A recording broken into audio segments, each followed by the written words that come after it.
चलिए शुरू करते हैं कहानी।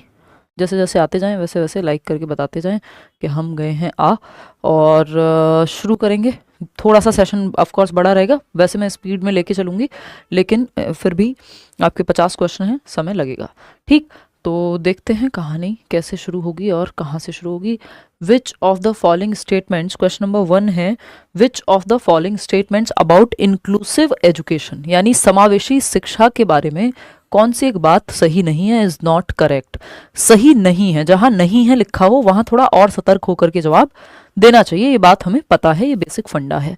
ठीक, तो पहला ऑप्शन है inclusive teaching means teaching in ways that do not exclude, यानी ऐसे तरीकों से पढ़ाना जहां पे एक्सक्लूजन नहीं होता, जहां पे अलग थलग आप बच्चे को नहीं करते हैं, उस तरीके से आप पढ़ा रहे हैं, तो उसको हम इंक्लूसिव एजुकेशन कह रहे हैं। ये बात एकदम सही है। इंक्लूसिव एजुकेशन में कहा जाता है कि सेपरेशन या segregation is against the law of nature, यानी हर तरह का बच्चा एक छत के नीचे सीख पाए, यानी वो बच्चा जो चल सकता है, वो बच्चा जो गिफ्टेड है, वो बच्चा जो सुनने में दिक्कत है नहीं चल सकता, हर तरह का बच्चा, डिसलेक्सिक है, कोई डिसेबिलिटी है, नॉर्मल बच्चा है, गिफ्टेड बच्चा है, हर तरह का बच्चा सीख पाए, उसको हम कहते हैं। एक्सक्लूड नहीं करती कि सिर्फ वो वाले बच्चे पढ़ेंगे जो गिफ्टेड हैं, या फिर वो बच्चों को अलग कर दो जिनको दिखाई नहीं देता, विजुअली इम्पेयर्ड हैं, या फिर उनको ऑरल कोई प्रॉब्लम है, यानी ऑडियो से संबंधित ऑडिटरी प्रॉब्लम है कुछ सुनने में।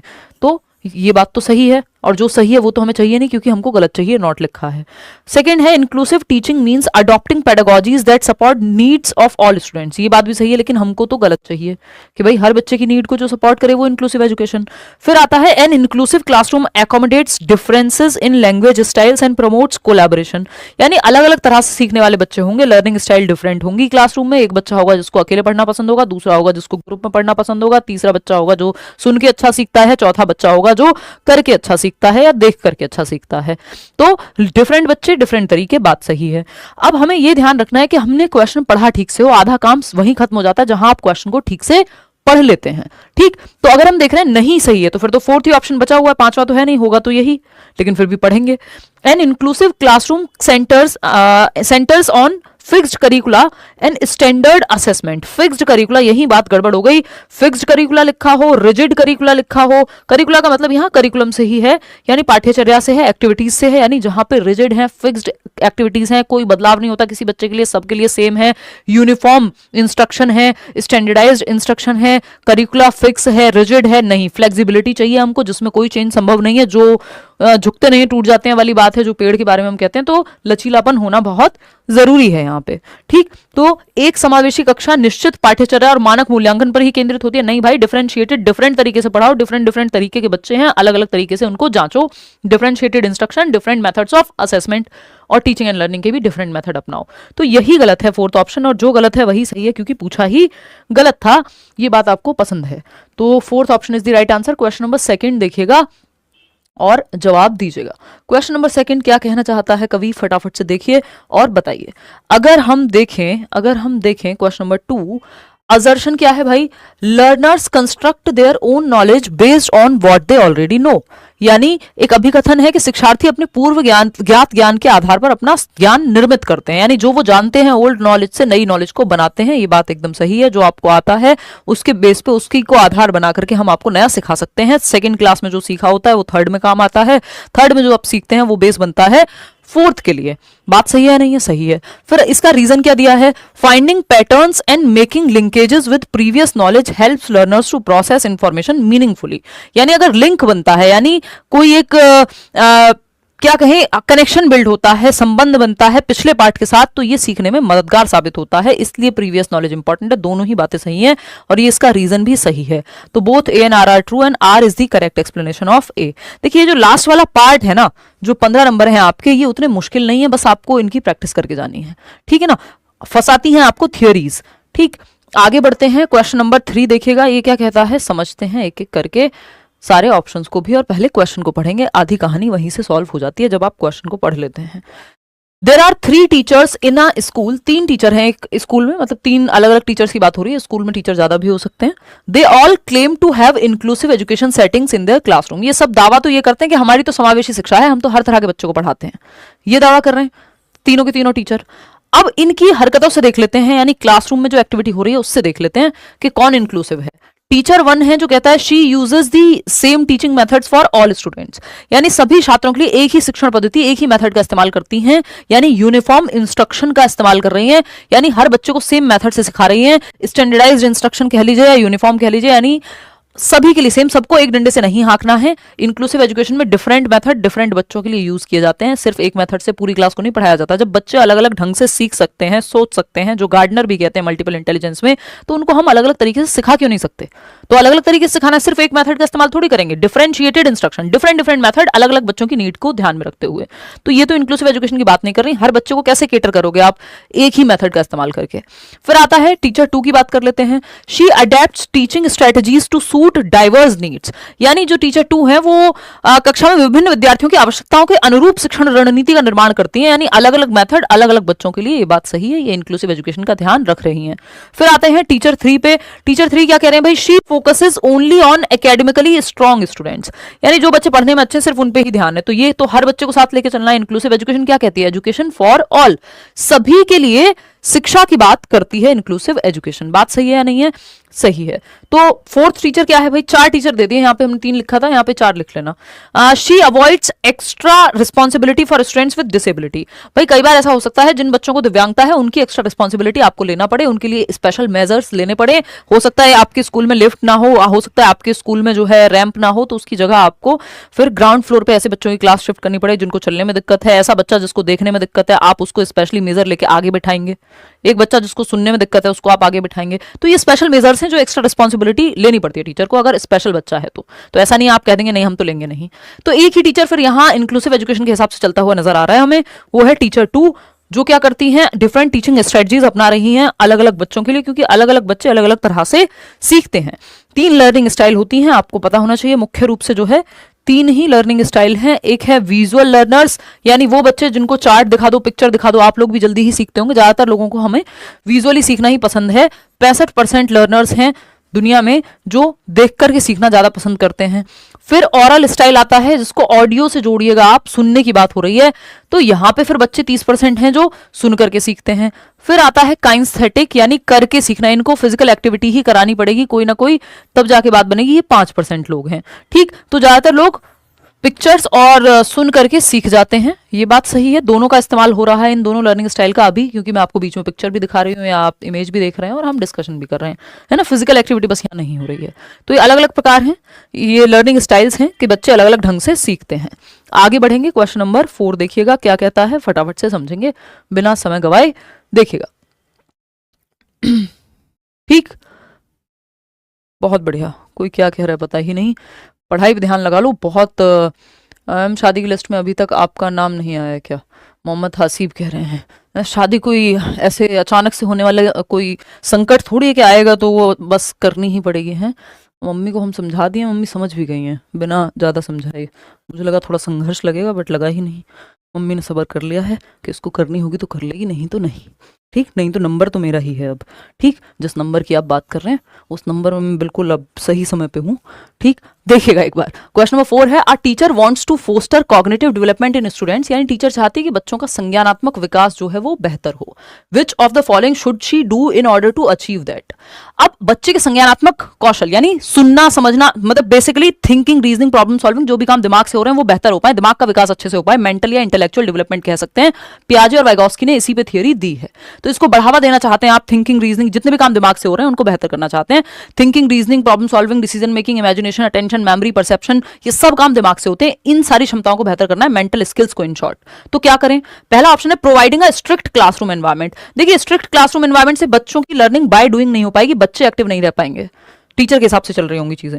तो ये तो अच्छा तरीका नहीं है। रटना तो बिल्कुल भी अच्छा तरीका नहीं होता संज्ञान के निर्माण के लिए, बच्चे के दिमाग के विकास के लिए। पियाजे, वाइगोस्की दोनों ही एक्टिव रखने की बात करते हैं बच्चे को।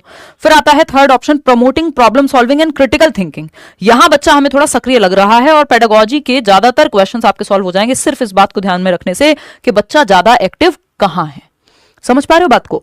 तो promoting problem solving and critical thinking, समस्या समाधान और समालोचनात्मक चिंतन को बढ़ावा देना, यानी बच्चे के सामने प्रॉब्लम्स आए, क्योंकि लाइफ में प्रॉब्लम सॉल्विंग एक बहुत ही क्रिटिकल सी स्किल है जो बहुत महत्वपूर्ण है। जीवन में प्रॉब्लम्स आती जाएंगी और आपको सॉल्व करते रहना है समय समय पे। तो प्रॉब्लम सॉल्विंग सीख पाएगा और क्रिटिकल थिंकिंग यानी हर एक पहलू से सोच के समालोचनात्मक चिंतन कर पाए बच्चा। जस्ट मान ना ले कि किसी ने कहा वो उसकी ओपिनियन हो सकती है, फैक्ट है कि नहीं है, तथ्य है कि नहीं है, ऐसी अफवाह तो नहीं उड़ गई है। तो ये हर एक पहलू से सोचना, एनालिसिस करना, ये सब क्रिटिकल थिंकिंग में आता है। तो ये अगर बच्चे की दिमागी स्किल्स विकसित होंगी तो ये बहुत अच्छी स्किल्स हैं, इससे दिमाग विकसित होगा। फोकसिंग सोनली ऑन एग्जामिनेशन, सिर्फ रट करके पेपर दे आओ, ये एकदम खराब तरीका है। थर्ड ऑप्शन में बच्चा सबसे ज्यादा एक्टिव है और यही ऑप्शन सही है। बात सही है या नहीं है? चलिए आगे बढ़ते हैं क्वेश्चन नंबर 5 पे, देखते हैं क्या कहता है क्वेश्चन नंबर 5। कोई कह रहा है आप कल नहीं आई। देखिए अब इस बात का हिसाब लगाने से तो कुछ होगा नहीं। अब मैं जितना आ पा रही हूँ उतने में आप जो है कोशिश करिए कि मैनेज करें, और मेरी कोशिश पूरी है जितने ज़्यादा सेशंस में ले पाऊँ। देख लिया करो रोज़ के सेशन लगा है या नहीं। वैसे कोशिश है भी कि रहे Monday to Friday class, but एक आध दिन फिर भी हो जा रहा है तो अब क्या ही करें। आई टीचर ऑफ क्लास 5th, एक रिटायर्ड इंसान ऐसे ही काम करता है। देखिए आई टीच, बट टाइम पे सारी चीजें हो जाती हैं। आई टाइम का मतलब ये नहीं पंक्चुअलिटी से, मतलब पेपर से पहले। ओ गॉड सॉरी। आप पढ़ो।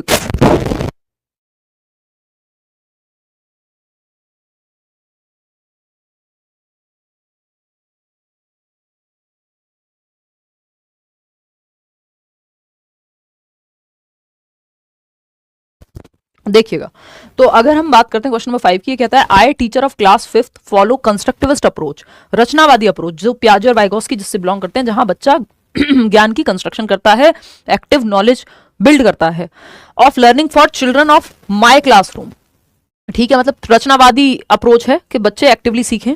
विच of the following are the points I keep in mind while following this strategy. As a teacher आप चाहते हैं रचनावाद पे फोकस्ड हो आप, यानी बच्चा ज्ञान की रचना करे, बच्चा एक्टिवली नॉलेज को बिल्ड करे। बात तो सही है। तो आपको क्या करना होगा? पहला ऑप्शन है learning happens through direct instruction from the teacher. देखिए डायरेक्ट इंस्ट्रक्शन की बात ना तो प्याजे करते हैं ना वाइगोस्की, रचनावाद भी नहीं करता। रचनावाद बच्चे को सक्रिय रूप से सिखाने की बात करता है, ना कि दिमाग में डायरेक्ट इंस्ट्रक्शन से भर दो लेक्चर मेथड के थ्रू। ये एकदम खराब तरीका है। सेकेंड है students construct knowledge, teacher facilitator है, डायरेक्टली भरने वाला नहीं है दिमाग में। सेकेंड ऑप्शन है students construct knowledge through their experiences and interaction. हाँ, जहां बच्चा एक्टिव है वो ऑप्शन सही है। बच्चा अपने अनुभवों से क्या करेगा? ज्ञान का सृजन करेगा, ये बात सही है। फिर आता है C option, memorization is the primary way to retain knowledge. देखिए रटवाना, रोट लर्निंग, याद करना, रिकॉल बेस्ड, ये सब जहां पे बच्चा पैसिव है, एक्टिव नहीं है। Intelligence is fixed and can not be developed further. देखिए आईक्यू स्कोर बहुत ज्यादा परिवर्तित नहीं होता, ज्यादा उसमें चेंजेस नहीं होते, 2-4-5 पॉइंट मुश्किल से ऊपर नीचे होता है। लेकिन इंटेलिजेंस सिर्फ आईक्यू नहीं है। अगर कोई व्यक्ति ये कहता है कि आईक्यू का मतलब है या इंटेलिजेंट होने का मतलब है सिर्फ आईक्यू ज्यादा होगा, तो ये कहना गलत होगा, क्योंकि इंटेलिजेंस आईक्यू से कहीं एक बड़ा कॉन्सेप्ट है। अगर देखा जाए तो कुछ लोग आईक्यू को उतना बेहतर मानते ही नहीं है, जैसे कि गार्डनर, वो तो कहेंगे आईक्यू टेस्ट बायस्ड होते हैं। बहुत सारे लोग हैं जो वेस्टर्न कल्चर पे आधारित है, कल्चर बायस पाया जाता है इनमें, और एक डिफरेंट तरीके की ability, logical ability, analytical ability को ये लोग जज करते हैं, जबकि इंटेलिजेंस में बहुत सारे पहलू शामिल हो सकते हैं। तो ये कहना कि इंटेलिजेंस फिक्स है, नहीं भाई। हम ये मान के चलते हैं जब हम चाइल्ड सेंटर्ड एजुकेशन पढ़ते हैं कि एबिलिटी इंक्रीमेंटल है, यानी क्षमता को बढ़ाया जा सकता है यदि आप मेहनत करें, यदि आप सही एनवायरमेंट में रहें, यदि आप कोशिश कर रहे हैं। तो इंक्रीमेंटल नहीं तो फिर तो क्या करें? घर पे बिठा दें सबको, किसी को कुछ सीखने की जरूरत नहीं है। एबिलिटी तो जो मिलना था, इंटेलिजेंस जो मिलनी थी मिल गई, अब तो कुछ होगा नहीं। ये गलत तरीका है। आपको इंटेलिजेंस क्या है या एबिलिटी क्या है, इंक्रीमेंटल है, परिवर्तन संभव है, तो ये कहना गलत होगा। तो यहाँ पे सिर्फ एक ही ऑप्शन बेहतर है जहां बच्चा एक्टिव है, कि जहां उसके अनुभवों को हम ध्यान में दे रहे हैं और अंतः क्रिया के माध्यम से बच्चे को एक्टिवली सिखा रहे हैं, यानी ओनली बी ऑप्शन, जो थर्ड ऑप्शन में हमें मिलेगा सही। तो third option is the right answer over here. आगे बढ़ेंगे नेक्स्ट क्वेश्चन पे। नेक्स्ट क्वेश्चन क्या कहता है भाई? क्वेश्चन नंबर 6 देखिएगा और समझिएगा कि क्या कहना चाहता है कवि क्वेश्चन नंबर 6 में। देखिएगा फटाफट से। Half of my class failed in math subject in their mid term. Mid term के एग्जाम हुए या हाफ ईयरली हुए, और एक टीचर कह रहे हैं कि हाफ ऑफ माई क्लास, यानी आधी क्लास फेल हो गई, यानी 30 बच्चों में से मान लो 15 बच्चे फेल हो गए। ठीक, as their class teacher which strategy should I follow to motivate the students of my classroom. अब आप एक क्लास टीचर हैं ऐसी क्लास के जिसमें मैथ्स में बच्चे फेल हो जा रहे हैं, हाफ ईयरली में आधे बच्चे, आधी क्लास फेल हो जा रही है। बहुत कंसर्न का विषय है, बहुत ही टेंशन की बात हो जाती है टीचर के लिए। तो अब आपको क्या करना चाहिए? पहला ऑप्शन है using rewards and punishment frequently. अभी हमने बात की थी, हम बच्चे को एक्टिव रखने पे रचनावाद पे पूरा सिलेबस आधारित है। रिवॉर्ड पनिशमेंट बहुत अच्छा तरीका नहीं है कि दंड और पुरस्कार, ये कोई बहुत अच्छा तरीका नहीं है, व्यवहारवादी परिप्रेक्ष्य है, व्यवहारवादी पर्सपेक्टिव है, व्यवहारवाद को हम अच्छा नहीं मानते हैं। तो हम मानेंगे किसको? कंस्ट्रक्टिविज्म को, रचनावाद को, पियाजे और वाइगोस्की की बात को। Encouraging students to set their own learning goals, यानी जहां बच्चा एक्टिव है वो ऑप्शन बेस्ट है, बिल्कुल गांठ बांध लीजिए इस बात को, कि छात्रों को अपने स्वयं के अधिगम के लक्ष्य निर्धारित करने के लिए प्रोत्साहित करना चाहिए। यानी बच्चे अपने लर्निंग गोल्स तय करें कि यार मुझे इतना इतना मेरा स्कोर आ रहा है, मुझे इसे बेहतर करना है, यहां पे इंप्रूवमेंट करनी है, ये बात सही है। सी ऑप्शन है avoiding extremely challenging task to prevent failure. जब आधी क्लास फेल हो गई है तो जरूरत से ज्यादा मुश्किल टास्क मत दीजिए उस समय पे, जहां ऑलरेडी आधा बच्चा फेल हो जा रहा है, उसको बेसिक नहीं समझ आ रहा, आप एक्स्ट्रा चैलेंजिंग या एक्सट्रीमली चैलेंजिंग टास्क दे रहे हैं, तो ये भी बात सही है, हमें सही लग रही है ये बात भी। Increasing group work activities in order to make their minds काम, दिमाग को शांत करने के लिए ग्रुप वर्क, मेडिटेशन कराया जाता है, दिमाग को शांत करने के लिए ग्रुप वर्क नहीं होता, ग्रुप वर्क सहयोग के लिए होता है, दिमाग की शांति के लिए नहीं होता। तो यहां पे ये दोनों बी और सी तो हमें सही लग रहे हैं, बाकी कोई ऑप्शन साथ में नहीं जा रहा। तो second option is the right answer, कि बच्चा जहां एक्टिव है कि अपने लक्ष्य वो खुद से निर्धारित करे कि अच्छा मैं अभी पहले चैप्टर में हूं तो पहले ये मुझे आए मैम, फिर मैं इसके नेक्स्ट पे जाऊंगा, मुझे रेमेडियल क्लासेस दो, एक्स्ट्रा क्लासेस दो, ठीक। और जो अत्यधिक चुनौतीपूर्ण कार्य हैं उनसे बचना है, पहले बेसिक क्लियर करना है बच्चों को, क्योंकि आधी क्लास फेल हो जा रही है। तो second option is the right answer over here. आगे बढ़ेंगे, क्वेश्चन नंबर 7 देखिएगा। रवि के बारे में बात हो रही, रवि एक बच्चा है, नहीं शिक्षक है रवि यहाँ पे, ठीक। Ravi is a teacher who conducts frequent quizzes, encourages students to self-evaluate their work and provides constructive feedback to guide their learning process. He uses these assessments to modify his teaching strategies.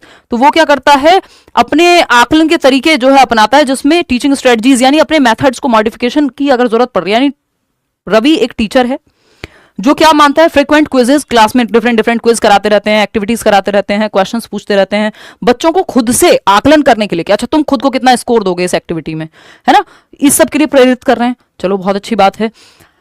Feedback के लिए प्रेरित कर रहे हैं, रचनावादी feedback देते हैं जहां पे बच्चों को इंप्रूवमेंट का मौका मिले। अब ये अपने मेथड्स में मॉडिफिकेशन कर पाए, इस तरह से आकलन करते हैं कि अब कहां अपने मेथड में कहां परिवर्तन की जरूरत है, वो भी इनको पता लगेगा, है ना। What type of assessment is Ravi primarily using, ये किस तरह का आकलन है जो रवि यूज कर रहे हैं, बताइए। असेसमेंट ऑफ लर्निंग है, ऑफ लर्निंग में इंप्रूवमेंट की गुंजाइश बचती नहीं है, ये तो फाइनल होता है जजमेंट के लिए या एविडेंस के लिए, कितने % नंबर आए, बात खत्म। सबमेटिव असेसमेंट हो गया, योगात्मक आकलन। असेसमेंट फॉर लर्निंग है, असेसमेंट एज लर्निंग है, या सबमेटिव असेसमेंट है। सबमेटिव तो ये है ही नहीं, क्योंकि सबमेटिव का ही पार्ट होता है ऑफ लर्निंग। ये है असेसमेंट एज लर्निंग नहीं, क्यों, क्योंकि असेसमेंट एज लर्निंग में टीचर का काम नहीं होता, ये सेल्फ असेसमेंट की तरफ ले जाने वाला है, स्व आकलन, या तो पीयर्स बच्चे के दोस्त या बच्चा खुद आकलन करता है, जो अधिगम के रूप में, अधिगम के साथ एज लर्निंग की जब बात आ रही है। तो एक ही ऑप्शन बचता है assessment for learning. For learning और ऑफ लर्निंग दोनों में टीचर इन्वॉल्व होता है, एज लर्निंग में नहीं होता, ठीक। तो असेसमेंट फॉर लर्निंग यानी इंप्रूवमेंट के लिए आकलन किया जा रहा है, जैसे हम अभी डिस्कशन कर रहे हैं कि आप मॉक लगा रहे हैं या क्वेश्चंस कर रहे हैं और मैं आपके साथ में जुड़ी हुई हूं, तो फीडबैक आपको मिल जाएगा कि कौन सा क्वेश्चन सही है। खुद से आप बेशक गलत कर रहे हैं तो उसको ठीक भी कर दिया जाएगा, लेकिन एज लर्निंग में आप जब खुद से मॉक लगा रहे हैं, खुद ही आपको चेक करना है, टीचर का वहां रोल नहीं होता। ऑफ लर्निंग तो बाद में इतने % नंबर आए, सीटेट में कितने आए बाद में, उसके लिए है। ये फॉर्मेटिव असेसमेंट यानी एफए का आपका उदाहरण है, जो फॉर लर्निंग है, ठीक। जो आपके वो नहीं होते एफएस जो होते हैं, FA1 FA2, आजकल उनको प्री मिड टर्म और ये सब कहने लग गए हैं। क्वेश्चन नंबर 8 देखिएगा और बताइएगा। क्वेश्चन नंबर 8 क्या कहता है, फटाक से बताइए। A teacher notices that a student is unable to comprehend a math concept during class work. Class work नहीं होता, CW, क्लास में बच्चे काम कर रहे थे और एक बच्चा है जिसको दिक्कत हो रही है गणित के काम को समझने में क्लास वर्क में। She conducts a quick verbal assessment, provides additional examples and adjust her teaching strategy to meet the students need.